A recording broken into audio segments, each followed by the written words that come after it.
Okay, so now that I've started the recording, as I was saying, thank you for being here. And today we're going to discuss some topics regarding authentication, biometrics. We're also going to talk a little bit about how biometrics work in order to understand if they're really secure and what issues come with using them. And at the end, we're going to talk about TRUSTID. TRUSTID is a European Commission project that uses these principles of biometrics and authentication, and it's a good use case study in order to understand the content of this webinar better. So first things first, we need to get over some basic vocabulary so we can talk more freely throughout the webinar. So what is authentication? Authentication is basically about proving that you are who you are claiming to be to someone or to a system. This can really mean anything, from simple things like entering your house to the most commonly known form of authentication being online logins, and even getting checked at the airport is a form of authentication. So like the officer that checks your passport and compares it to your face to decide if it's the same person is performing some kind of face identification. The most common way that we authenticate ourselves online today is by the use of passwords. Now, is this a good idea? Short answer is no, and long answer is still no. And I'm going to help you understand why passwords are a terrible idea in this day and age. So good passwords are long, complicated, and very hard to remember. So they are also very tempting to reuse. If you come up with a good, strong password, you don't want to come up with more than one. You have a million accounts and you don't want to remember a million complicated words. On the other hand, simple and small passwords are very vulnerable to all kinds of attacks, from simple brute force attacks to the most sophisticated password cracking algorithms out there.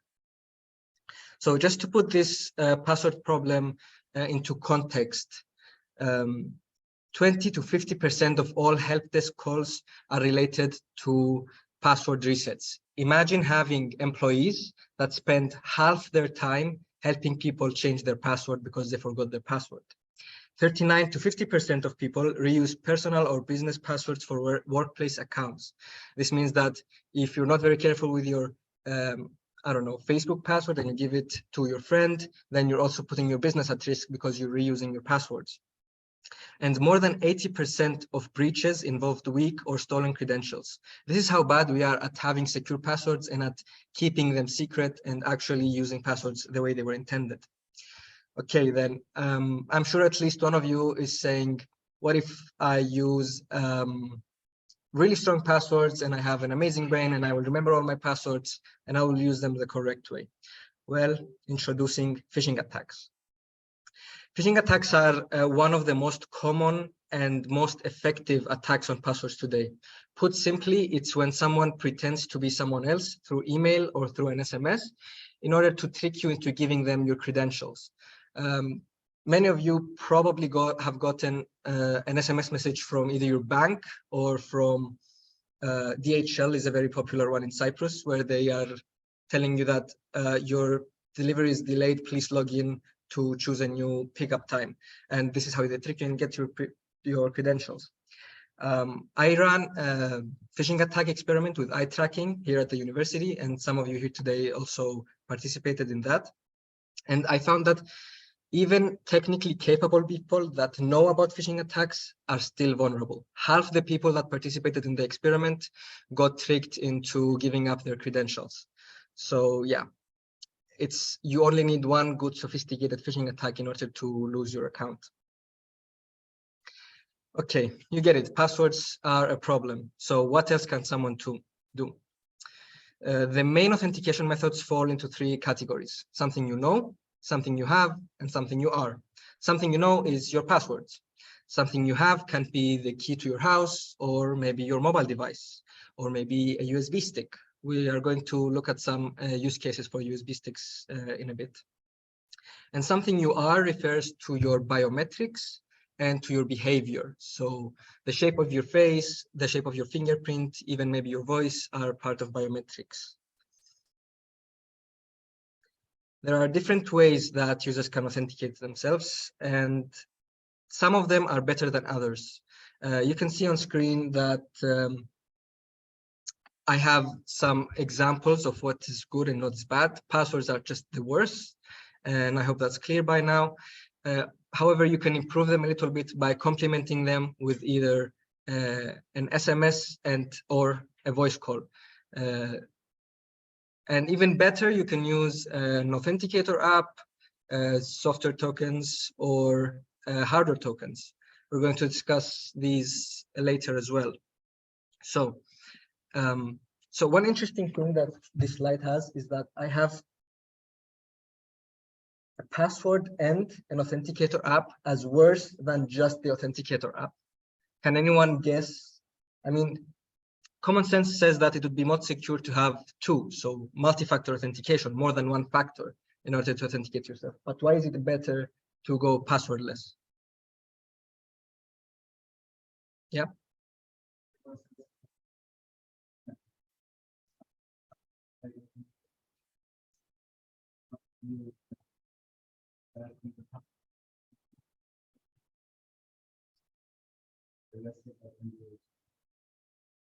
Okay, but if you're always using both, so I'm not specifically saying that it's more secure to have only the authenticator app, but that it's better.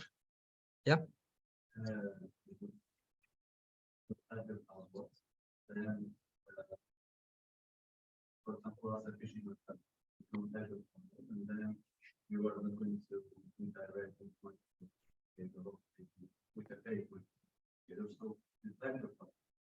But if you only have Microsoft Authenticator without a password, that means that you know that you're never going to type your password anywhere.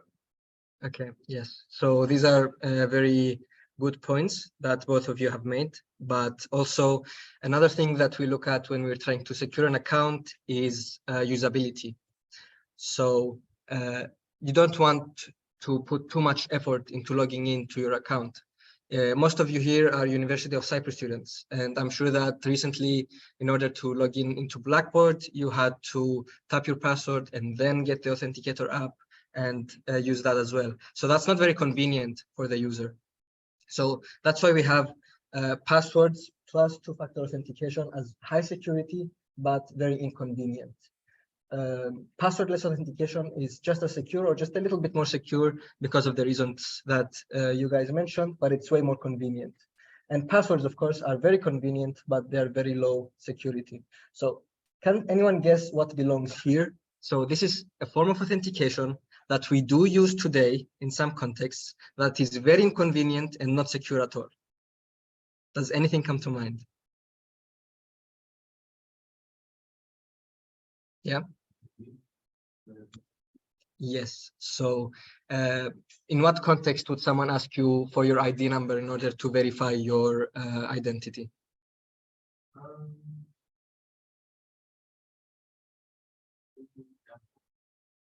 At the airport, sure. Or even worse, because at the airport you have a police officer that's also checking your face, right?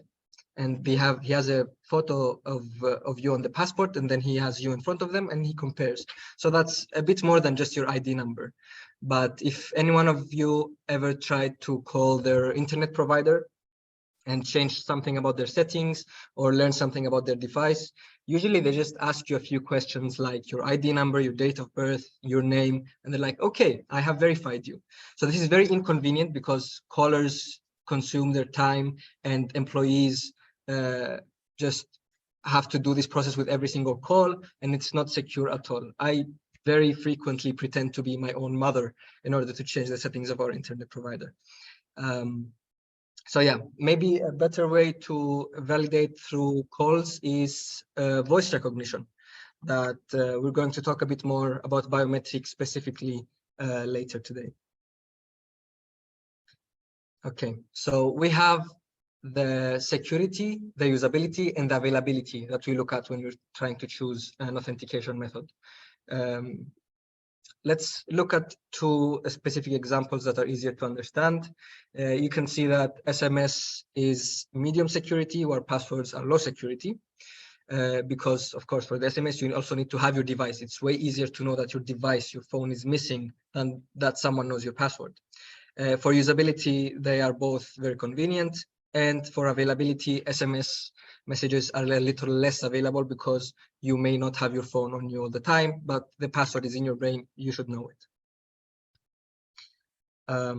Now let's look at how an authentication method can be used. So a primary authentication method is when is the main way you log in into an account. A secondary authentication method is either multi-factor authentication that complements your first one, or it's what you use to reset your password. So self-service password resets, or SSPR on the slides. Also, let's compare two examples here. We have the Microsoft Authenticator app that can be used as a primary authentication method. You can just use the one-time password. And it can also be used as a multi-factor authentication or as for resetting your password. Voice calls, however, are very inconvenient and they cannot be used as a primary authentication method. Okay, so something you have, as I mentioned earlier, can be a USB stick. So let's talk a little bit more about FIDO2, which is one of the best ways someone can authenticate themselves today. The FIDO, or Fast Identity Online Alliance, helps to promote open authentication specifications and reduce the use of passwords. FIDO2 is the latest specification that incorporates the web authentication specification, and users can register and then select FIDO2 security key as a sign-in interface as their main means of authentication, as well as a multi-factor authentication, of course. These FIDO2 security keys are typically USB devices, but they can also be your mobile phone with a Bluetooth or any NFC device.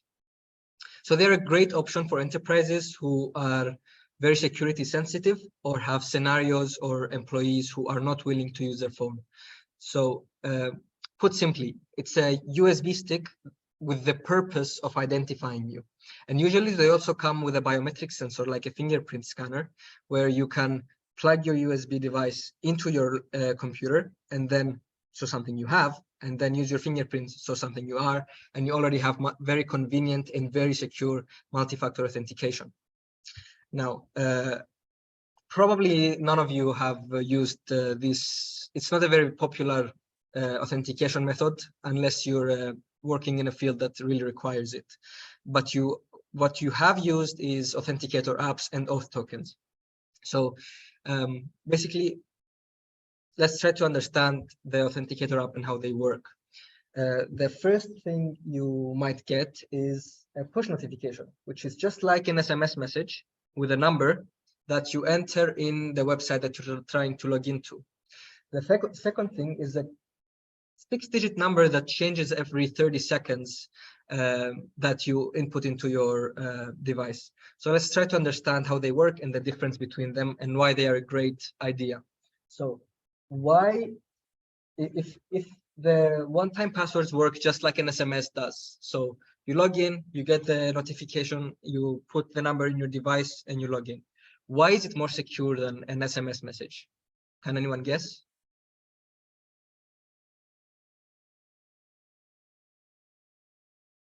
Yep.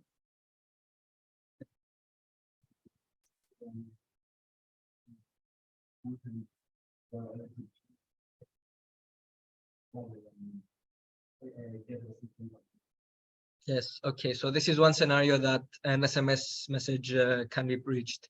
I'm not sure if they can hear you. So Stylianos said that SMS messages can be intercepted while the Authenticator app cannot, especially considering that many times the SMS message is not even encrypted. Anyone can have access to that. You just have to time it right. So the other one here on the right, the 6-digit number that refreshes every 30 seconds, is called an auth token. I'm sure not many of you really understand how they work or why they work the way that they do or why they refresh every 30 seconds. So I'm going to talk a little bit more about that. So auth time-based one-time password is an open standard that specifies how one-time password codes are generated. Auth TOTP can be implemented using either software or hardware to generate the codes. Software auth tokens are typically applications such as the Microsoft Authenticator app and other authenticator apps.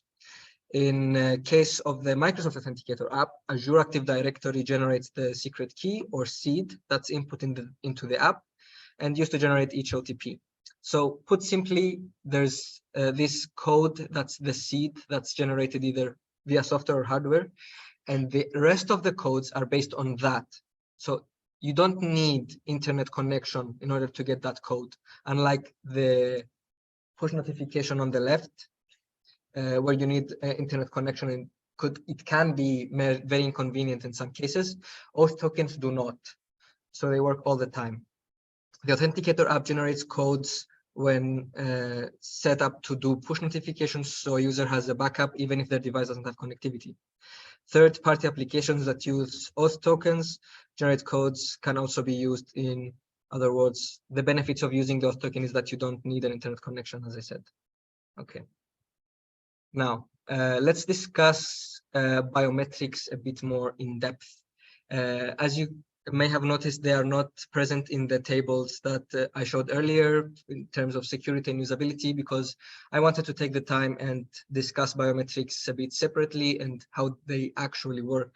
I'm sure many of you have used a fingerprint scanner on your phone before, but maybe some of you have questioned the security or the privacy aspect of biometrics. We're going to talk a little bit more about that today. So biometrics can be used as a form of authentication or identification. By the way, the difference between the two terms is authentication is when you are telling the system who you are and you need to prove it, while identification is when the system is tasked with deciding who you are. So they have a database of registered users and they want to know, oh, this is Lucas, oh, this is Andreas. So today it's very popular on smartphones, especially fingerprint scanners and even face IDs. And it's rare to find a smartphone that has no form of biometric authentication. So this is how a biometric system looks like. At first, during the enrollment phase, there is sampling of the biometric data, just like during the verification phase. Then the quality of the image is checked. So you want to check that in case you're using face identification, you want to check that the face of your user is visible, that there's sufficient lighting, and that the image that you captured is of a quality that you can use. Then this image goes through some feature extraction algorithm that we're going to talk about next, and it's stored into a database. Now, when you're trying to log into a device, this biometric sample that you provide is also run through a feature extractor, and it's compared with the template that you have given during enrollment to decide if it is the same user that's trying to log in or not. So why do we go through this feature extraction mechanism? So you can see here that Daniel Craig has the same haircut in these two pictures. He's wearing roughly the same clothes and he's roughly at the same age as well. But if we were to compare the pictures as pictures, the identification would always fail, because if I take a random pixel on this photo, like around here, and compare it to here, it may not have the same color. It will probably be around 0 pixels that are matching between these two pictures. So we need a smarter way to extract the features from someone's photo. So what we normally do is we run the pictures through a feature extraction algorithm, and this algorithm tries to abstract away the variation between these two pictures and creates a vector representation of the photo. These numbers represent some kind of compressed and robust version of the original pictures. Today, most of these algorithms are based on deep learning and need a very large data set to be trained. These algorithms distinguish what features should be checked. So in case we are checking, again, face identification, what features should be checked? Do you think someone's glasses are a part of what identifies them? Yeah.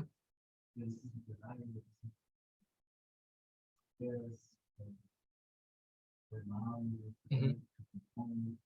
Right. So Correct. Okay, so you would look at the key features of their facial structure and their facial characteristics, but you wouldn't consider their facial hair, for example, because someone could grow a beard or shave their beard. You wouldn't consider the lighting conditions of the photo. So these algorithms are trained to differentiate between these two categories of characteristics and only consider the ones that we truly care about.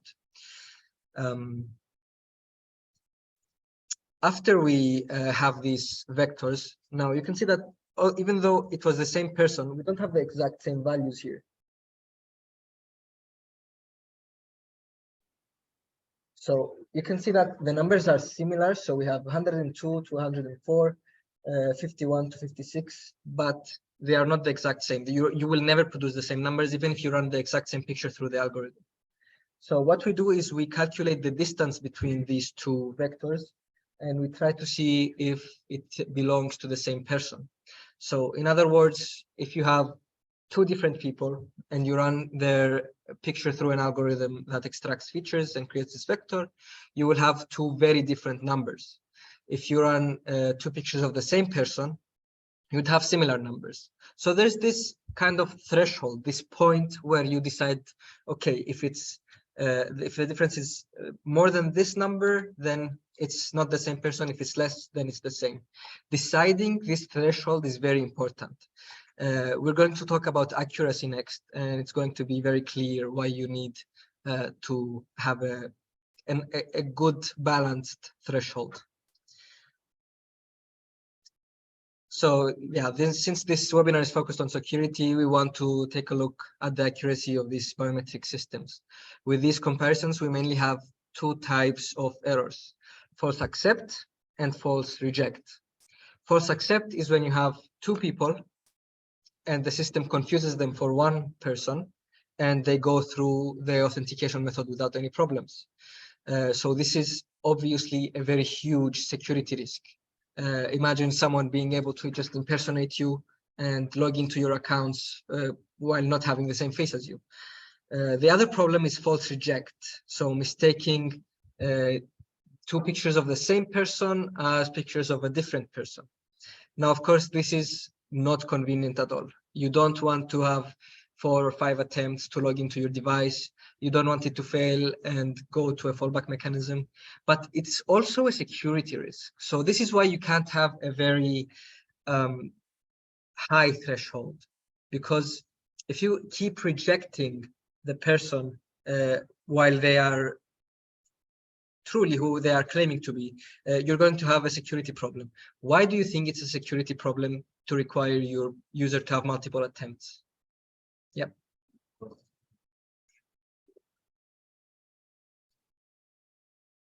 Exactly. So users will always disable their biometric identification when they keep failing the process. They will fall back into just using a password or a PIN on any other form of less secure identification. This is why you really need to have some kind of process to decide what is the ideal threshold for you to have in order to accept someone. So apart from accuracy, we do have one more security issue when it comes to biometrics. So circumvention. The most common argument I hear against using biometric systems is that someone's face and other biometric features, maybe not their fingerprints, but definitely their face and their voice, is public knowledge. Everyone knows what your face looks like, and many of you have pictures online. Even if someone doesn't know you personally, they can look you up and they can have a picture of your face. This is why a good biometric system should not rely on secrecy, like passwords do. But they should check for the liveliness of the recordings. So many of you know that also when we are talking about cryptography, you don't want an algorithm that relies on secrecy and on how the algorithm works. This is the same concept, that you don't want to have to hide your face or hide your fingerprint in order to stay secure. So you need some type of other mechanism. We have different mechanisms that check for liveness. For example, some fingerprint readers have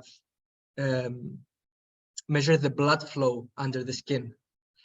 Some face detection mechanisms check where the footage is coming from and if it's pre-recorded.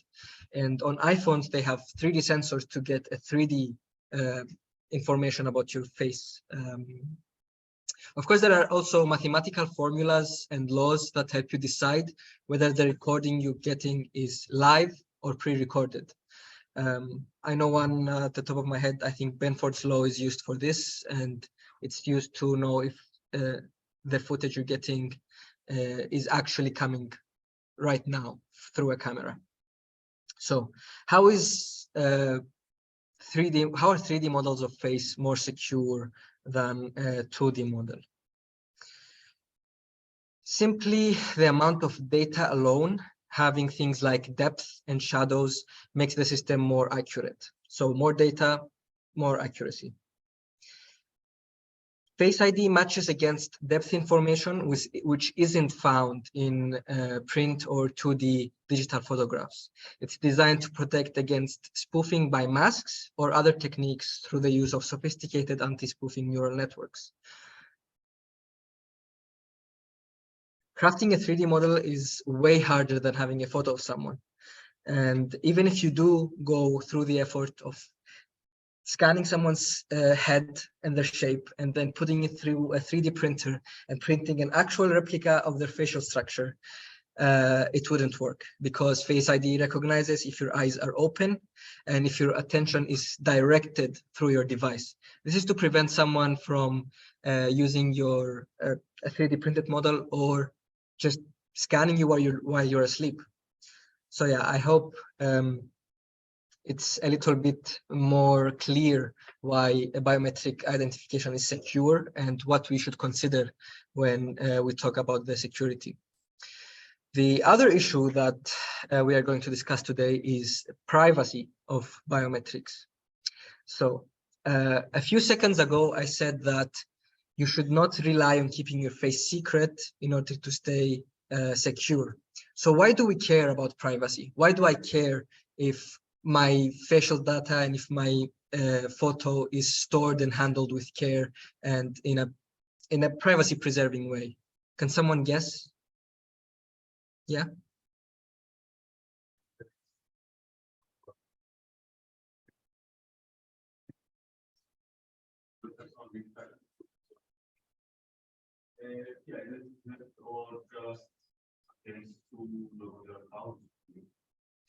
Okay, this is a concern, but you can also have someone's picture and they will do identity theft. So aside from security that we already discussed, what are some other reasons that you care about your biometric data and your photos being secure and handled in a privacy preserving way? So you need to think a little bit outside the box. It's not an issue that many people consider when they are talking about privacy preservation.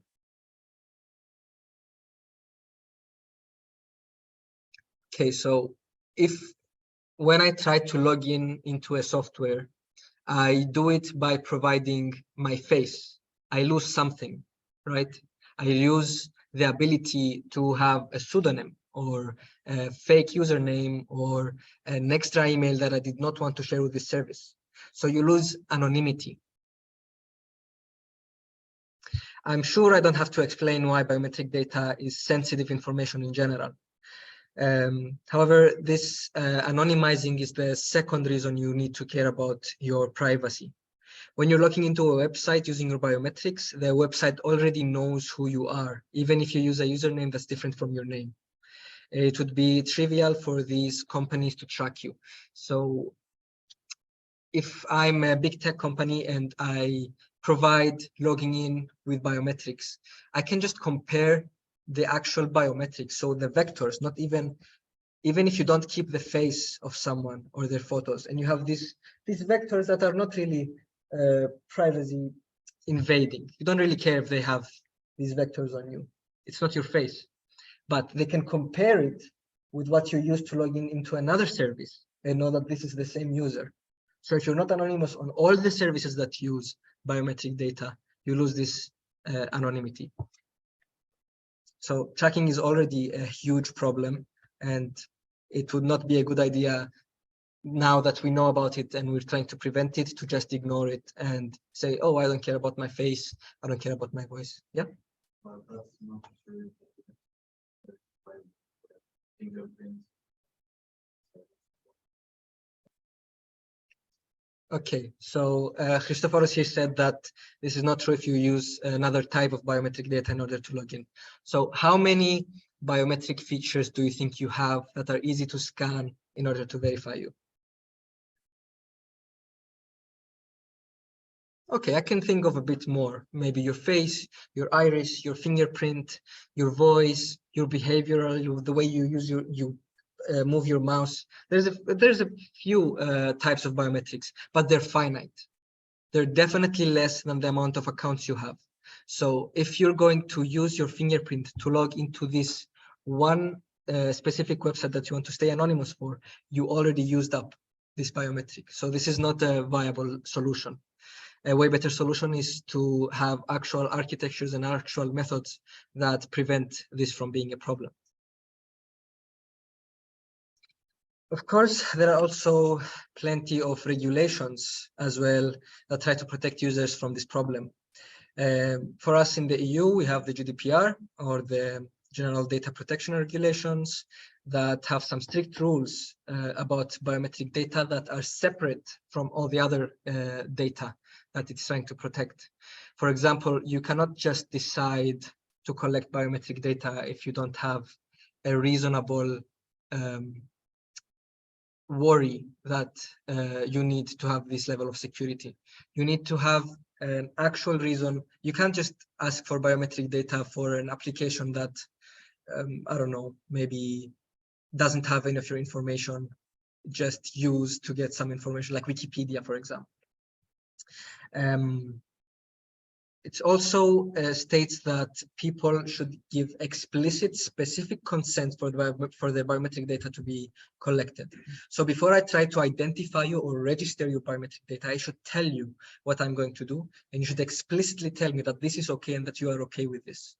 So what do you think is a reasonable application for biometric data? Where do you think it's important to have a level of security that's at the level of biometric data in order to log in? Yeah. Your bank account? Yeah. Sorry? Yes, yes. Governmental accounts? Yeah. On your personal devices, of course, your personal devices are like a gateway to all your other accounts. They're the first wall of security against someone stealing any of your accounts. So, of course, it's very important. So I would argue that another good use case is preserving the integrity of exams.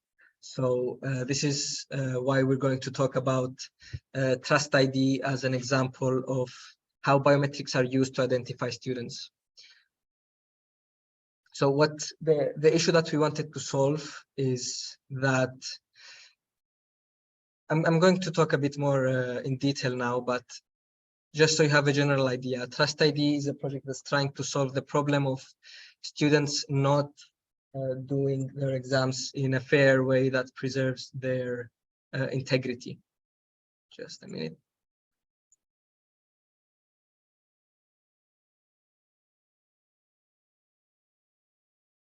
There's lag in the screen I'm looking at. So, okay, so TRUSTID stands for Intelligent and Continuous Student Identity Management System.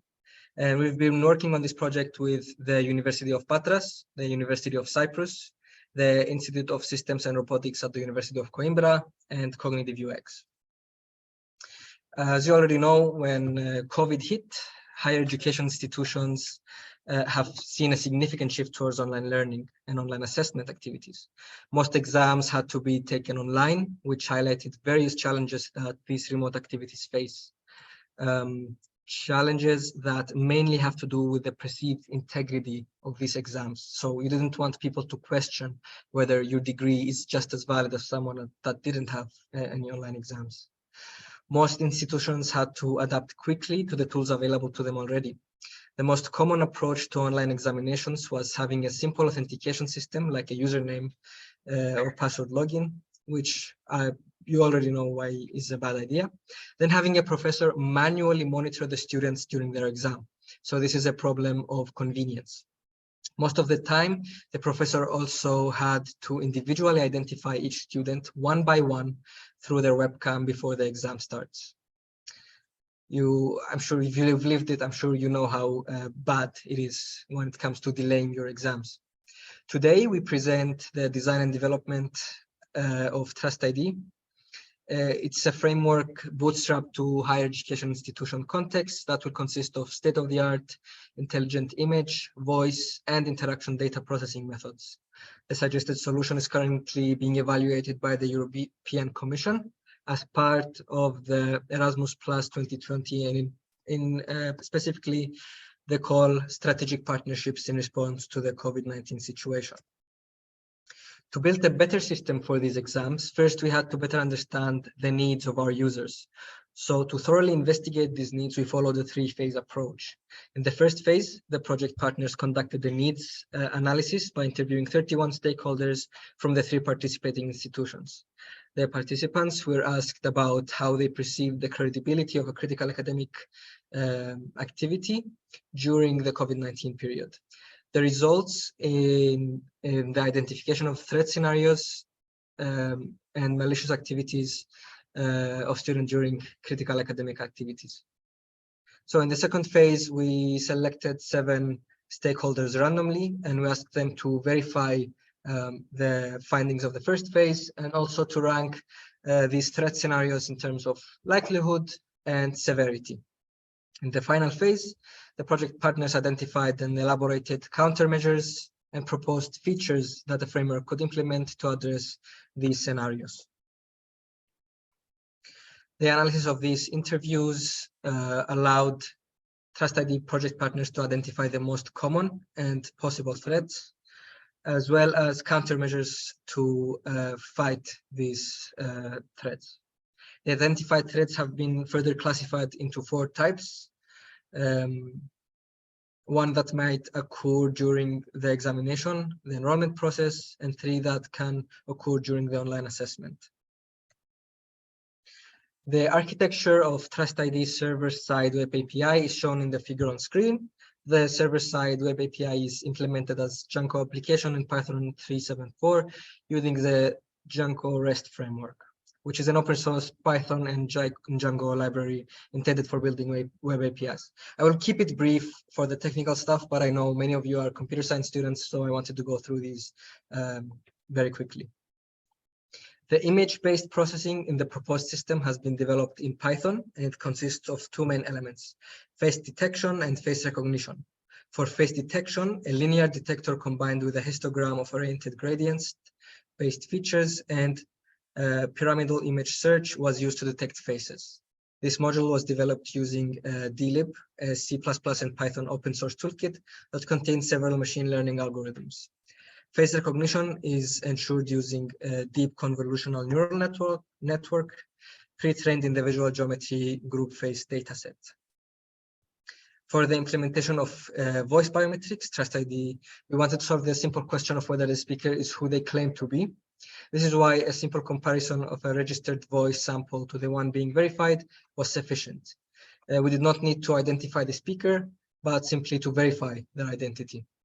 For the implementation of voice biometrics in TRUSTID, we wanted to solve the simple question of whether the speaker is who they claim to be. And this is why a simple comparison, yes, I am saying the same thing again. Okay. Now, we also talked about privacy preservation today. So this is the architecture that we decided to follow in the TRUSTID project. So basically what this architecture ensures is that your template, so that condensed vector of biometrics that you provided to the system is stored on your local device. It is only shared with the server when you are trying to actually go through the examination and get identified. Of course, all the relevant encryption methods have been used in order to preserve the privacy of our students. And for the next proof of concept that we are planning to launch soon, we are implementing a biometric wallet that is going to be stored on your mobile device. So you have full control over your biometrics. And when you want to share this with the system, and you have to give explicit consent every single time that you do this. Yeah. Yes, so kind of like how password managers work when they have your password stored on one device, that's your vault and it's protected, and you choose when to unlock this password in order to use it, right?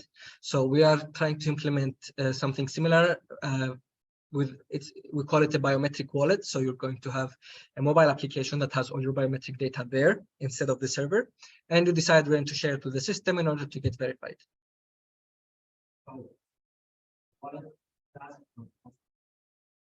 Yes. This is okay. So the purpose of this project is to provide the results of our research and our architecture to the public. It's not an actual application that's going to be launched to the market, and it's what you're supposed to base your work on. So we do the groundwork for you so you can adapt and use our technologies when you're trying to build your own system. So for our case, we are building, yes, a separate wallet for TRUSTID in order to store your biometrics. But maybe in the future, this is going to be more common, and you're going to have one wallet that stores your biometric data for more applications. Or maybe not, who knows? Future work entails the implementation of the use of historical-based impersonation analytics, monitoring and blocking access to websites, and identifying second input devices. So this, as well as the biometric wallet, is going to be part of our third proof of concept.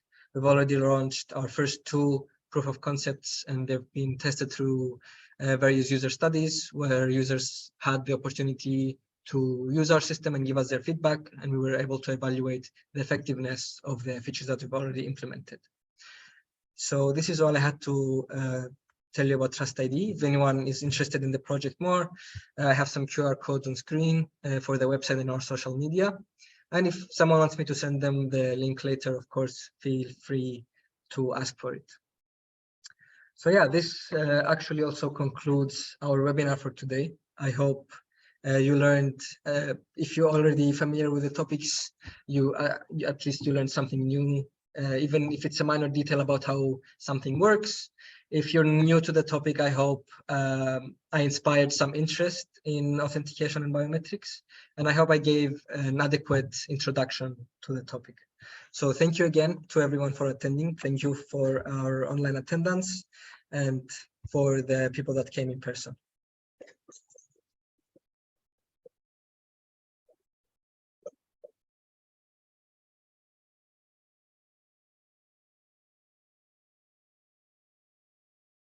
Okay.